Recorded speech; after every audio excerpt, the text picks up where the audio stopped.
Good morning. I've been blogging since before Trump ran the first time. I believe that um, as somebody who blogs, you should tell the truth, and that I think that things that wander into my path is happening to my life. So I talk about what's going on with me. Uh,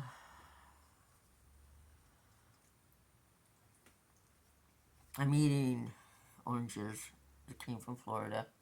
They're really good. My stomach's going. I wanted to share the little hedgehogs that Ruth sent me a hedgehog, and it's just the cutest little thing. A lady at her church painted them, and I have a couple cats. I have an orange one. I have two orange ones. One's flat. It's like a trivet, and then one is like this. And he's just so cute, isn't he cute?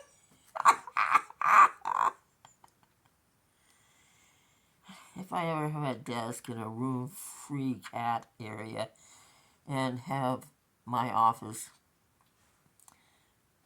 they'll be there as well as my Teddy Ruskin. And probably one or two of these. But he's so cute, I had to share. Anyway, I'm eating these, and ring, ring, ring. I answer the phone, even knowing who it is. Teresa's all upset because her neighbor's girlfriend is wicked, irrational bully. And so Teresa was ordered to pay for these sheds that Janine, who is a dumpster diver little bully of Chad, who is her next door neighbor, or they're in the process of leaving. Yesterday, Janine came back. She had been driving around in Chad's truck. He stole his license plate, put it back on the truck. He had took it off the truck so Janine kept me driving around in his truck. But she found them, put them back on the truck, and went driving around. Evidently, she goes to Cedar Rapids and dumpster dives until wee hours in the morning, and she's bipolar. And I had an ex that was bipolar, and they should never leave their medication because then they go ballistic. Evidently, I had a cat that went under her bed and potty. It didn't leave fingerprints, but she was pretty sure it was one of mine and not her cat. And she tore that bed up like a Tasmanian devil. Yep, they're wicked when they're not on their medication. George, cool your heels. Evidently,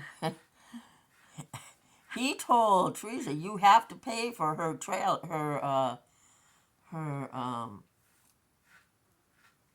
sheds.